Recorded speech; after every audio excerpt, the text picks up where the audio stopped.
नमस्ते दोस्तों। Nation first civil service के प्लेटफॉर्म पे आप सभी का हार्दिक स्वागत करता हूँ मैं। मेरा नाम अभय राजपूत है। जो बच्चे नए हैं या फिर जो पहली बार मेरे वीडियो लेक्चर्स देख रहे हैं उनको मैं बता दूं मेरा शॉर्ट इंट्रोडक्शन कि मैंने अपना ग्रेजुएशन 2018 में सूरत के sir KV college of commerce से कम्प्लीट किया हुआ था। And after that I started for preparing UPSC, okay, यानी कि यूनियन पब्लिक सर्विस कमीशन। और 2 साल के अनुभव से मैंने बहुत कुछ जाना है, सीखा है और सोचा है कि इस यूपीएससी की प्रिपरेशन किस तरह की जाती है। शुरुआत में मैं बस पढ़ता रहता था, लेकिन पढ़ाई की कुछ मेथड्स होती है या फिर कुछ स्ट्रेटजीज होती है जो अलग अलग फील्ड की एग्जाम की प्रिपरेशन के लिए जरूरी होती है, और उसके लिए आपको एक तरह का पर्टिकुलर गाइडेंस चाहिए होता है। क्या होता है कि आपके पास बहुत सा नॉलेज होता है, आपकी बहुत सी एबिलिटीज होती है, स्किल्स होती है आप में, लेकिन फिर भी आपसे वीक लोग या फिर जो लोग आपसे पीछे हो जाते हैं या फिर होते हैं या फिर जो आपके साथ रहने वाले जो लोग जिनके ऊपर लोग ज़्यादातर अक्सर ऐसा बोला जाता है कि जिनके प्रति एक्सपेक्टेशन नहीं होती वो लोग अपने लाइफ में बहुत कुछ कर जाते हैं। तो उसके पीछे रीजंस क्या होते हैं? तो यूपीएससी भी सेम कुछ इस तरह का ही इंडिकेशन करता है। मतलब कि यूपीएससी में वही लोग सक्सीड ज़्यादा हो पाते हैं जो किसी भी चीज़ को प्रैक्टिकली और लॉजिकली सोच पाते हो या फिर उसके उसके ऊपर विचार विमर्श कर पाते हो, अपने तर्क रख सकते हो, प्रैक्टिकल डिसीजन ले सकते हो, तभी जाके वो यूपीएससी के एग्जाम को क्रैक कर पाएंगे। ठीक है। हालांकि वो यूपीएससी क्या होती है, क्या करना पड़ता है, वो उसके बारे में आपको सब कुछ यूट्यूब पे गूगल पे अवेलेबल हो जाएगा। वो सीरीज मैंने चालू नहीं की है। मैंने प्रीलिम्स की एग्जाम नजदीक आ रही है उसके हिसाब से, प्रीलिम्स 2020 के हिसाब से और अगले साल के लिए कुछ इंपॉर्टेंट टॉपिक्स है वो मैं इस सीरीज के माध्यम से मैंने कवर की हुई है। और बता दूं कि मेरा प्राइवेट कोचिंग्स में 5 साल पढ़ाने का एक्सपीरियंस भी रहा है।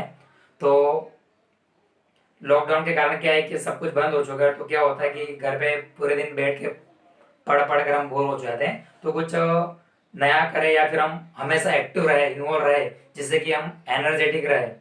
क्योंकि यदि आप बैठे रहोगे, ऐसे एक ही तरह का काम करते रहोगे तो आप में आलसीपन आ जाएगा। तो आप भी लॉकडाउन में कुछ नया करिए, नया सोचिए। ठीक है। हालांकि लॉकडाउन तो कब का बंद हो चुका है, अनलॉक हो चुका है, अनलॉक 4 के स्टेज में मान लो आ चुके हैं अभी। ठीक है। लेकिन आप ट्राई करिए कि आपका जो गोल है उस गोल तक पहुंचने के लिए आपको जो भी कुछ करना पड़े जरूर करिए। ठीक है।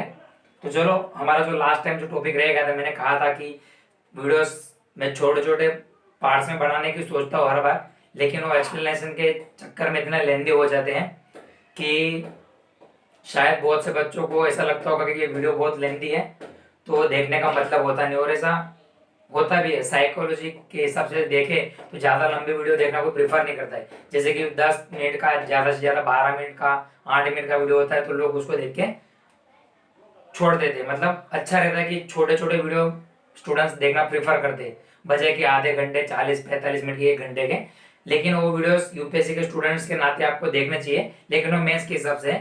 मेरा जो मेन इंटेंशन है, मैंने प्री लिम्स 2020 के हिसाब से मैंने वीडियो लेक्चर सीरीज स्टार्ट की हुई है। हालांकि आपको 2021 के प्रीलिम्स के लिए भी काम आने वाली है। ठीक है। तो जो बच्चे नए हैं प्लीज ध्यान दीजिए कि किस तरह और कैसे कैसे, और खासकर जो रीजनल मीडियम के बच्चे हैं, आपको चिंता करने की आवश्यकता नहीं है। आपको भी धीरे धीरे इंग्लिश लैंग्वेज पे आपकी अच्छी खासी पकड़ हो जाएगी। ठीक है। चिंता करने की कोई आवश्यकता नहीं है। मेरा खुद का ग्रेजुएशन गुजराती मीडियम तक हुआ है, फिर भी मैंने 1.5-2 साल में बहुत अच्छा खासा इंग्लिश प्रिपेयर कर लिया है। ऐसे कोई जरूरी नहीं है कि आपको अच्छी हाई लेवल की इंग्लिश आनी जरूरी है तभी आप यूपीएससी क्रैक कर सकते हो, ऐसा नहीं है। ठीक है। ठीक है, उसके बारे में हम फिर कभी बात करेंगे। तो हम अपनी सीरीज पे ध्यान देते हैं। जो टॉपिक मेरा आज मैं पढ़ाने वाला हूँ वो है article 14 of the Indian constitution, जिसमें जो 2 कॉन्सेप्ट है वो बहुत महत्व के हैं, जैसे कि इक्वालिटी बिफोर लॉ और इक्वल प्रोटेक्शन ऑफ लॉस। अब ये दोनों कॉन्सेप्ट में डिफरेंस क्या है उसकी आज हम चर्चा करेंगे। उसके पहले हमें ये जो यहाँ पे मैंने लिखा हुआ है, positive discrimination and affirmative action, इसका हिंदी और गुजराती अर्थ मैं बता दूंगा आपको, चिंता करने की आवश्यकता नहीं। मैं आपको उसको एक्सप्लेन करूंगा, क्योंकि यूपीएससी का प्री सिर्फ 2 ही लैंग्वेज में छपता है, प्रिंट होता है, हिंदी और इंग्लिश में। ठीक है। तो आपको कोई भी दोनों में से कोई एक लैंग्वेज को प्रीफर करना है। तो ध्यान देखो, पहले तो हम देख लेते हैं कि पॉजिटिव डिस्क्रिमिनेशन और एफर्मेटिव एक्शन होता क्या है। ये दोनों वर्ड्स है ना, याद रखना, कोरिलेटिव है। कोरिलेटिव यानी कि एक दूसरे से जुड़े हुए हैं। पॉजिटिव डिस्क्रिमिनेशन का अर्थ होता है भेदभाव करना। नॉर्मली हमको ऐसा लगता है कि यार भेदभाव तो गलत वर्ड है, भेदभाव कभी नहीं होना चाहिए, किसी के साथ नहीं होना चाहिए। लेकिन यहाँ पे क्या लिखा हुआ है, पॉजिटिव डिस्क्रिमिनेशन। जब हम भारतीय राज्य व्यवस्था, इंडियन पॉलिटी को पढ़ते हैं फिर सरकार जब अपना गवर्नेंस करती है, शासन चलाती है प्रशासन में, तो कुछ सरकार को सोसाइटी के कुछ पिछड़े लोग होते हैं या फिर जिन जो निसहाय लोग हैं उनको ऊपर लाने के लिए या फिर अन्य वर्गों के समान अवसर प्रदान करने के लिए उन लोगों को कुछ सुविधाएं देने के लिए गवर्नमेंट क्या करती है, पॉजिटिव डिस्क्रिमिनेशन करती है। उसको बोलते हैं सकारात्मक भेदभाव। भेदभाव किया जा रहा है, हालांकि उसका मतलब सामान्य भाषा में नकारात्मक होता है, लेकिन अच्छे कार्य के लिए भेदभाव किया जाता है, इसलिए उसको क्या बोलते हैं, पॉजिटिव डिस्क्रिमिनेशन। और इसी पॉजिटिव डिस्क्रिमिनेशन को साबित करने के लिए जो एक्शन ली जाती है उसको क्या कहते हैं, एफर्मेटिव एक्शन, यानी कि सकारात्मक कार्य। जैसे कि उसका एग्जाम्पल दिया हुआ यहाँ पे मैंने लिखा हुआ, देखो पहले यहाँ पे देख लो, both are for strengthening. Strengthening यानी कि मजबूत करना, समर्थवान बनवाना, किसको, weaker sections of the society, भारतीय समाज के जो पिछड़े लोग हैं, यानी कि मैं यदि बात करूँ तो SC ST वर्ग, जिसको दलित वर्ग के नाम से भी जाना जाता है, हालांकि ऐसे वर्ड हमको यूज नहीं करने चाहिए, ठीक है, बहुत बुरा लगता है, मतलब कि ऐसे वर्ड का मैं सही में प्रोनाउंसिएशन नहीं करना चाहिए। उसके लिए इंडियन कॉन्स्टिट्यूशन में शेड्यूल कास्ट और शेड्यूल ट्राइब्स वर्ड यूज किए गए, उसकी बहुत लंबी हिस्ट्री है। आपको रिजर्वेशन क्या है, SC ST है क्या नहीं है, वो मेरा टॉपिक नहीं है, उसके ऊपर हम फिर कभी बात करेंगे। उसके ऊपर हमारे देश में बहुत सारा बवाल भी होता है, विवाद होते हैं, डिस्प्यूट्स होते हैं, दंगे भी कई बार हमें देखने को मिलते हैं। तो हमें उन सारी चीज़ों में पढ़ना नहीं है, हम यूथ है, हमें एजुकेशन पे हमारा फोकस होना चाहिए, मेन इंटेंशन, ठीक है। तो पढ़ाई पे ध्यान दो कि ये चीज क्यों की गई है, ठीक है। ये दोनों जो वर्ड्स है, अफर्मेटिव एक्शन और पॉजिटिव डिस्क्रिमिनेशन, किसके लिए, strengthening the weaker section of the society. Society के जो कमजोर लोग है, निचले तबके के जो लोग हैं, जिनको सुविधाएं नहीं मिल पाती है, अच्छा एजुकेशन नहीं मिल पाता है, उनकी हेल्थ अच्छी नहीं होती है, न्यूट्रिशियस फूड नहीं मिल पाता है, मतलब कि पोषक युक्त आहार नहीं मिल पाता है, तो उन लोगों को मजबूत बनाने के लिए, समर्थवान बनाने के लिए ये दोनों कार्य किए जाते हैं, ठीक है।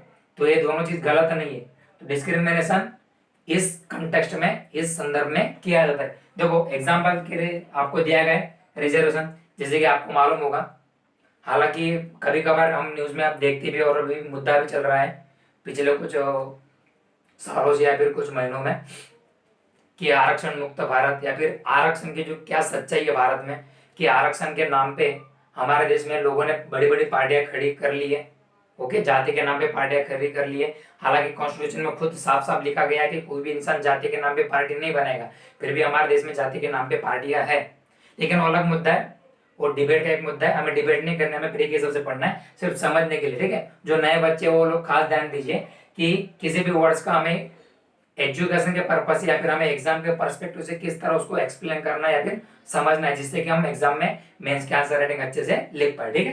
तो देखो एग्जाम्पल के तौर पे देखें तो रिजर्वेशन है, जो SC ST कास्ट को दिया जाता है, OBC को भी होता है, उसमें क्रीमी लेयर का भी प्रोविजन होता है, ओके। फिर नेक्स्ट है यहाँ पर टैक्स रेट्स इन इंडिया। अब आप बोलोगे सर टैक्स रेट से पॉजिटिव डिस्क्रिमिनेशन और अफर्मेशन एक्शन कैसे साबित हो पाएगा, कैसे समझाइए। तो देखो जैसे कि इंडियन गवर्नमेंट ने टैक्स स्लैब डिसाइड किए हुए हैं, आप मेरे चैनल पे जाके देखना, मैंने टैक्सेशन पे एक सीरीज बनाई हुई है, बेसिकली वो MCOM के स्टूडेंट्स के लिए और बैचलर्स के स्टूडेंट्स के लिए जो कॉमर्स करते हैं, लेकिन आपको ऐसा जरूरी नहीं है। UPSC की फील्ड में यदि आपको प्रिपरेशन करनी है या फिर आप स्टेट PSC की तैयारी कर रही हो, तो आपको इकोनॉमिक्स पढ़ना पड़ेगा, और इकोनॉमिक्स में ही टैक्सेशन आता है, तो टैक्सेशन खुद एक इकोनॉमिक्स का पार्ट है। तो आप टैक्सेशन की सीरीज मेरे जो मैंने प्लेलिस्ट बना के रखी हुई है, वहां पे जाके आप देखो कि टैक्स रेट्स भारत में, उसके ऊपर मैंने एक्सप्लेन किया हुआ है कि कुछ स्लैब मेथड होती है और एक स्टेप मेथड होती है, ठीक है। तो डीप में यहाँ पे मैं समझाने वाला हूँ, मैं बता रहा हूँ कि जो अमीर होगा, जिसके पास जितना ज्यादा पैसा होगा वो उतना टैक्स भरेगा, जिसके पास कम पैसा होगा कम टैक्स भरेगा, और जिसके पास पैसे ही नहीं वो टैक्स नहीं भरेगा। तो कैसा होगा, डिस्क्रिमिनेशन हुआ, क्यों, क्योंकि एक इंसान ज्यादा टैक्स भर रहा है, मतलब कि अमीर ज्यादा पैसे भर रहा है कर के स्वरूप में, उससे कम आय वाला कम पैसा भर रहा है, मतलब किसी को ज्यादा भरना पड़ रहा है, किसी को कम भरना पड़ रहा है, किसी को भरना ही नहीं पड़ रहा है। तो ये क्या हुआ, एक तरह का भेदभाव है, लेकिन ये भेदभाव कैसा है, सकारात्मक है, क्योंकि समाज के कुछ लोगों के भलाई के लिए सरकार को आमदनी तो चाहिए ना, तो किसी ना किसी से तो लेनी पड़ेगी। तो किससे ले सकते हैं, कि भाई जिसकी देने की एबिलिटी हो, तो मतलब कौन, जो रिच क्लासेस है, या फिर जिनकी आय, जिनकी इनकम ईयरली कुछ गवर्नमेंट ने लिमिट की हुई आवक से या फिर आय से ज्यादा हो, ठीक है।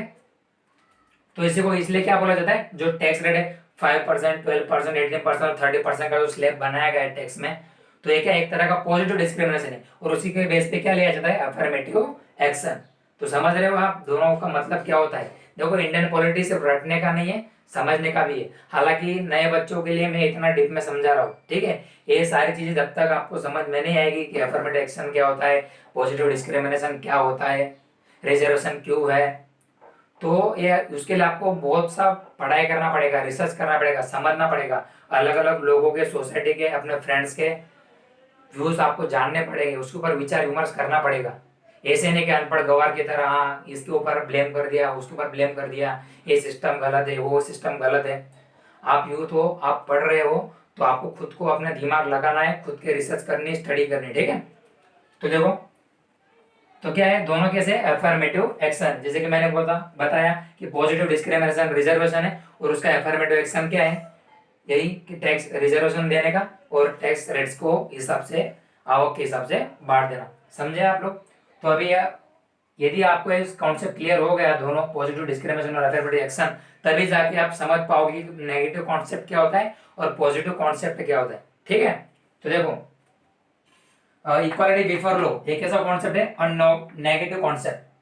कॉन्सेप्ट कैसा है, नेगेटिव है। आप बोलोगे नेगेटिव कैसे, तो नीचे का सेंटेंस देखो, it means absence of privileges. जैसे कि प्राचीन काल में क्या हुआ करता था कि भाई वर्ण वर्ण व्यवस्था थी हमारे यहाँ पे, ब्राह्मण, क्षत्रिय, वैश्य और शूद्र। तो जो क्षत्रिय और ब्राह्मण कास्ट थे उनको ज्यादा सुविधाएं मिलती थी, जबकि जो शूद्र जो कास्ट थी उनको बहुत कम या फिर मिलती ही नहीं थी। ऑलमोस्ट उनको छुआछूत की प्रक्रिया के माध्यम से या फिर दूसरे बहुत सी प्रक्रियाओं के माध्यम से उनको साथ भेदभाव, अन्याय किया जाता था, ठीक है। तो इस तरह की असमानताएं ना हो, तो उसको दूर करने के लिए राज्यों को बताया जाता है, या फिर राज्यों को कुछ चीजें नहीं करने से रोका जाता है। इसलिए उसको क्या बताया गया है, नेगेटिव कॉन्सेप्ट। लेकिन वो किसके लिए, अच्छे के लिए। क्यों अच्छे के लिए, क्योंकि जिन लोगों को प्रिविलेजेस दी जाती है, लेकिन कुछ लोगों को प्रिविलेजेस नहीं दी जाती है, तो जिन लोगों को प्रिविलेजेस दी जाती है उनको उन प्रिविलेजेस ना देना ये राज्य की जिम्मेवारी है, जिससे कि अन्य लोगों को भेदभाव ना हो। उसको क्या बोलते हैं, नेगेटिव कॉन्सेप्ट। नेगेटिव का मतलब नकारात्मक नहीं, ये कोई खराब खराब चीज नहीं है। नेगेटिव इन द सेंस कि किसी के साथ अन्याय ना हो सके, इसलिए राज्य को किसी एक पर्टिकुलर क्लास को या फिर कम्युनिटी को सर्टेन प्रिविलेजेस देने से, जैसे प्राचीन काल में मैंने बताया ना कि अपर क्लास को ज्यादा सुविधाएं दी जाती थी, तो आज ऐसा नहीं है। आज सभी को समान अवसर और समान अपॉर्चुनिटीज दी जाती है, ठीक है। नेक्स्ट देखो, कौन सा कॉन्सेप्ट है, ब्रिटेन से हमने लिया है कॉन्सेप्ट, ओके। और ब्रिटेन के किस इंसान ने दिया है, डाइसे नाम के ब्रिटिश ज्यूरिस्ट है, ओके। डाइसे नाम थे उनका। रूल ऑफ लॉ, ब्रिटेन में रूल ऑफ लॉ, कानून का एक शासन, जो एक कॉन्सेप्ट है, उसी का एक पार्ट है इक्वालिटी बिफोर लॉ, तो उसी का एक पार्ट है, ठीक है। किसने दिया था, रूल ऑफ लॉ का सिद्धांत किसने दिया था, एवी डाइसी ने। फुल फॉर्म उसका क्या है, एवी डाइसी, ओके, ब्रिटिश ज्यूरिस्ट थी। नेक्स्ट देखो, अब इक्वल प्रोटेक्शन ऑफ लॉज। अब लॉज यहाँ पे देखो डबल मतलब प्लूरल दिया हुआ है आपको, ठीक है। सिर्फ एक लॉ नहीं, लॉज है, मतलब कि कानूनों के समक्ष समानता, मतलब कि हर इंसान कानून के समक्ष समान है, किसी के खिलाफ भेदभाव नहीं किया जाएगा। यहाँ पे डिस्क्रिमिनेशन हम करते थे, क्यों, क्योंकि किसी सर्टेन क्लास को प्रिविलेजेस दी जाते थे, लेकिन किसी सर्टेन क्लास को प्रिविलेजेस नहीं मिलते। तो इस तरह के डिस्क्रिमिनेशन को ना हो पाए, या फिर इस तरह के डिस्क्रिमिनेशन को रोकने के लिए राज्य को आदेश दिया जाता है कि आप कुछ तरह के प्रिविलेजेस को किसी एक ही समुदाय को ना देकर के सभी को समान अवसर प्रदान करें, इसलिए नेगेटिव कॉन्सेप्ट था। लेकिन इक्वल प्रोटेक्शन ऑफ लॉज कैसा कॉन्सेप्ट है, पॉजिटिव कॉन्सेप्ट है। मतलब कि राज्यों को कुछ करने के लिए प्रेरित करता है कि सभी के लिए समान अवसर आप प्रदान कीजिए। तो ये कैसा कॉन्सेप्ट है, पॉजिटिव कॉन्सेप्ट है। देखो, जो नए बच्चे हैं या फिर जिनको ये सारे टॉपिक्स साइकोलॉजी समझने में डिफिकल्टी होती है, याद रखना आपको पहली बार में समझ में नहीं आएगा। जैसे कि मैंने बताया, मेरे 2 साल हो चुके हैं, मैंने बहुत कुछ पढ़ा है, 2 से 3 बार मैंने पॉलिटिक्स पढ़ ली है, बहुत से वीडियो देखे हैं, बहुत से लोगों के व्यूज जाने हैं, सोचे समझे, अपनी खुद की पढ़ाई की, स्टडी की, खुद की ओपिनियंस को मैंने मैच किए हुए दूसरे के ओपिनियंस के साथ, तब जाके मैं आपको एक्सप्लेन कर पा रहा हूँ। तो आप पहली बार में सब समझ नहीं जाओगे, आपको अपने आप पे विश्वास रखना है और ट्राई करना है कि आप ज्यादा से ज्यादा चीज को कॉन्सेप्चुअली समझ पाओ, ठीक है। तो देखो, ये एक पॉजिटिव कॉन्सेप्ट है, मतलब कि सकारात्मक ख्याल है। राज्यों को बताया जाता है कि आप एक समान अवसर प्रदान कीजिए। किस तरह, किस सिचुएशन में? इट मीन्स, इसका मतलब क्या होता है पॉजिटिव कॉन्सेप्ट का? It means treatment in similar circumstances, यानी कि ट्रीटमेंट कीजिए सभी के साथ, लेकिन कैसी सिचुएशन में? सिमिलर सिचुएशन में। अब मान लो कि मैं आपको एक एग्जांपल देता हूं, जैसे कि समझ लो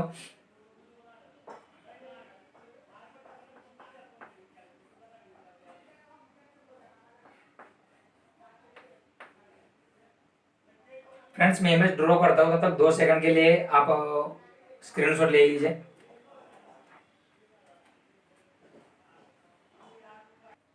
आई होप दोस्तों कि आपने स्क्रीनशॉट ले लिया होगा। तो देखो यहाँ पे मैं आपको समझाता हूँ कि पॉजिटिव डिस्क्रिमिनेशन और रिजर्वेशन के तहत मतलब किस तरह किया जाता है, ठीक है? तो देखो, मान लो कि एक एक्स और वाई है और रिच कैटेगरी से बिलोंग करते हैं, और ए और बी किस कैटेगरी से बिलोंग करते हैं? पुअर कैटेगरी से। मतलब कि एक्स और वाई दोनों की परिस्थिति, सर्कमस्टांसेस, देखो मैंने यहाँ पे कहा ना सिमिलर सर्कमस्टांसेस, सर्कमस्टांसेस यानी कि परिस्थितियां, संजोग, तो समान अवसर है। देखो एक्स और वाई दोनों क्या है? अमीर है, ओके, और ए और दो बी दोनों क्या है? परिस्थिति जो सर्कमस्टांसेस है कैसे? समान है, दोनों कैसे? गरीब है। अब मान लो कि बाजार में चावल का दाम 50 रुपया प्रति किलो है। हालांकि मैं थोड़ा ज्यादा बोल रहा हूँ, लेकिन समझाने के लिए कि मान लो कि अच्छी क्वालिटी का राइस है, ठीक है, तो 50 रुपए किलो चावल है, ठीक है, बाजार में। तो एक्स और वाई दोनों को कितने रुपए में खरीदेंगे? 50 रुपए किलो में खरीदेंगे। जबकि ये जो पुअर कैटेगरी वाले ए और बी है, उनको वो सब्सिडी के माध्यम से या फिर राशन की दुकान से उनको सिर्फ मिलेंगे 5 रुपए के भाव से, ठीक है। तो आप बोलोगे कि सर ये तो डिस्क्रिमिनेशन हो रहा है, क्योंकि जो चावल अमीर को बाजार से खरीदने के लिए 50 रुपए प्रति किलो दिया जा रहा है, उसी तरह का चावल ए और बी को बाजार से सिर्फ 5 रुपए में सरकार के द्वारा राशन की दुकान से मिल रहा है। हालांकि क्वालिटी में फर्क होता है, क्या है, वो सारे मुद्दे को हमें नहीं देखना है, आपको सिर्फ कॉन्सेप्ट समझना है, ठीक है। जैसे कि मैंने बताया कि रिच क्लास है। अब मान लो कि एक्स और वाई ये दो इंसान है, इनमें से मान लो कि जो एक्स नाम का व्यक्ति है वो किसी पॉलिटिशियंस के रिलेटिव है, या फिर वो किसी बड़े इंसान के संबंधी है। तो वो क्या करेगा कि 50 रुपए की जगह पे ऐसा नहीं कि उसको 20 रुपया प्रति किलो दे दिया जाएगा और वाई को 50 रुपए में ही दिया जाएगा। तो ये तो क्या हुआ? समान परिस्थिति होने के बावजूद भेदभाव है। तो ऐसा भेदभाव आर्टिकल 14 के तहत मान्य नहीं है। जबकि सेम इसी तरह देखो, ए और बी दोनों गरीब है, दोनों को 5 रुपए प्रति किलो के हिसाब से चावल मिलने चाहिए, राइस मिलने चाहिए, ठीक है। लेकिन यदि मान लो कि इसमें भी यदि यह ए नाम का इंसान किसी ग्राम पंचायत में किसी सरपंच के रिलेटिव्स में हो, या फिर किसी बड़े हुद्दे के पद के व्यक्ति के संबंध में उनके साथ रहता हो, तो उसको 2 रुपए किलो दिया जाएगा और बी को 5 रुपए किलो दिया जाएगा। तो ये क्या हुआ? डिस्क्रिमिनेशन हुआ। तो इसका कहने का तात्पर्य यही है कि समान परिस्थिति में दोनों व्यक्तियों के साथ भेदभाव नहीं किया जा सकता, लेकिन असमान परिस्थिति में भेदभाव हो सकता है। ये कॉन्सेप्ट कौन बताता है? इक्वल प्रोटेक्शन ऑफ लॉस, यानी कि एक्स और वाई की परिस्थिति समान है, दोनों अमीर है, तो दोनों तो खरीद सकते हैं 50 रुपए के किलो के भाव में, तो दोनों को 50 रुपए के भाव से ही खरीदना पड़ेगा। ऐसा नहीं कि ये एक्स नाम का इंसान 30 रुपए में खरीदेगा और वाई वाला इंसान 50 रुपए में खरीदेगा, तो ये डिस्क्रिमिनेशन कहलाएगा। और इस तरह का discrimination equality, equal protection of law के अंतर्गत मान्य नहीं है। सेम उसी तरह ए और बी दोनों गरीब लोग हैं, तो दोनों को 5 रुपए प्रति किलो के भाव से ही मिलेंगे, भले ही किसी कोई किसी मंत्री का सगा संबंधी हो या फिर किसी का चाचा का या बुआ का फूफा लगता हो, समझ रहे हो? तो इस तरह का डिस्क्रिमिनेशन मान्य नहीं है। लेकिन ये दोनों समान परिस्थितियां थी। लेकिन अब यदि आप दोनों के बीच देखो, पुअर यानी कि गरीब और रिच यानी कि अमीर, ये दोनों परिस्थितियां कैसी है? असमान है। तो असमान परिस्थिति में भेदभाव किया जा सकता है, यानी कि मैं बात करूं कि समझ लो कि एक्स और वाई एक जनरल कैटेगरी से बिलोंग करते हैं और ए और बी एससी या फिर एसटी कैटेगरी से बिलोंग करते हैं। तो याद रखना, यदि एक्स और वाई के परसेंटेज किसी एग्जाम में, यूपीएससी में भी ऐसा ही होता है, यदि एक्स और वाई के परसेंटेज या फिर रैंक ज्यादा मार्क्स है उसके, फिर भी यदि इसके तुलना में ये जो ए और बी जो एससी एसटी कम्युनिटी से बिलोंग करते हैं, यदि उनके रैंकिंग कम हो, उनके मार्क्स कम हो, लेकिन कोटा सिस्टम होती है, रिजर्वेशन होता है, तो क्या किया जाता है कि इन लोगों की परिस्थिति के कारण एक्स और वाई की जगह पे इनको पहले प्रायोरिटी दी जाएगी। क्यों? क्योंकि इन दोनों की परिस्थितियां कैसी है, सर्कमस्टांसेस डिफरेंस है। इन शॉर्ट मेरा कहने का मतलब यही है कि अलग अलग परिस्थितियों में भेदभाव किया जा सकता है, लेकिन एक ही परिस्थिति में रहने वाले दो व्यक्तियों के साथ, समान परिस्थिति में रहने वाले दो व्यक्तियों के साथ भेदभाव नहीं किया जा सकता। यही कॉन्सेप्ट है इक्वल प्रोटेक्शन ऑफ लॉज का। और ये प्रोटेक्शन कहां से लिया गया है? अमेरिका से, United states of America, okay, USA. तो देखो, बेस्ड ऑन प्रोपोर्शनल इक्वालिटी। अब आप बोलोगे सर प्रोपोर्शनल इक्वालिटी क्या होता है? अब मान लो कि मेरे पास 100 रुपया है और मुझे उस 100 रुपये को 5 लोगों में डिवाइड करना है। तो यदि मैं सबको इक्वली डिवाइड करूं तो सबके हिस्से में कितने आएंगे? 20 रुपये आएंगे। तो ये तो इक्वल हुआ। तो इक्वल डिवीजन नहीं करना है। कैसा होना चाहिए? किसके ऊपर बेस होना चाहिए प्रिंसिपल? Proportional equality. मतलब कि अमीर है तो उसको पैसे देने की जरूरत ही नहीं है, जो मिडिल क्लास है तो उसको 40, 25, 30, 35 रुपए दे सकते हैं, और 100 रुपए में से बचे कुछ पैसे किसको देंगे? गरीब को, जिसके पास रहने के लिए मकान नहीं है, खाने के लिए कुछ है नहीं 2 टाइम का, उस तरह। समझ रहे हो आप? तो आपको कॉन्सेप्ट क्लियरिटी होनी चाहिए। एक ही तरह की समान परिस्थिति में रहने वाले दो इंसान के बीच भेदभाव मान्य नहीं कहलाएगा, लेकिन अलग अलग परिस्थितियों में डिस्क्रिमिनेशन किया जा सकता है। उसका बेस्ट एग्जांपल है रिजर्वेशन। अब इसके ऊपर बहुत सी राजनीति होती है, वो मुद्दा हमारा नहीं है, हमें सिर्फ पढ़ने से मतलब है, हमें कॉन्सेप्ट समझने से मतलब है, ठीक है। तो बस यही था। और लास्ट में एक इस तरह का कॉन्सेप्ट है, अमेरिकन कॉन्सेप्ट है। ये अमेरिका से लिया हुआ कॉन्सेप्ट है। भारतीय संविधान ने अलग अलग देश के संविधानों से बहुत सारी चीजें, रिसोर्सेज हमने कलेक्ट की हुई है, ठीक है। तो बस आज के लिए इतना ही रखते हैं। और एज यूजुअल आई होप कि आप अपनी स्टडी बेटर करो। किसी भी तरह का डाउट हो तो कमेंट बॉक्स में प्लीज मेंशन करो। और मैं चाहता हूं कि आप लोग इस वीडियो को मैक्सिमम स्टूडेंट्स तक शेयर करने का प्रयास कीजिए प्लीज। अभी भी सब्सक्राइबर मेरे जितने मैं एक्सपेक्ट कर रहा था उतने सब्सक्राइबर नहीं हो पा रहे हैं। हालांकि फिर भी 1 या 1.5 महीने के अंदर में अच्छे खासे सब्सक्राइबर मेरे हो चुके हैं, लेकिन फिर भी मैं चाहता हूँ कि उन बच्चों तक ये मैसेज पहुंचे कि जिनको समझने में दिक्कत आती है, फिर जो कोचिंग अफोर्ड नहीं कर पाते हैं, कम से कम वो लोग समझ तो पाए कि हमें पढ़ाई या फिर स्ट्रेटेजी किस तरह चालू करनी चाहिए, जिससे कि हम भी यूपीएससी की फील्ड में या फिर स्टेट पीएससी के लिए हम प्रिपेयर कर सके। तो आई होप कि आप लोगों को ये सारा कॉन्सेप्ट समझ में आएगा, ठीक है। And wish you all the best for upcoming examinations. All the best. जय हिंद, जय भारत।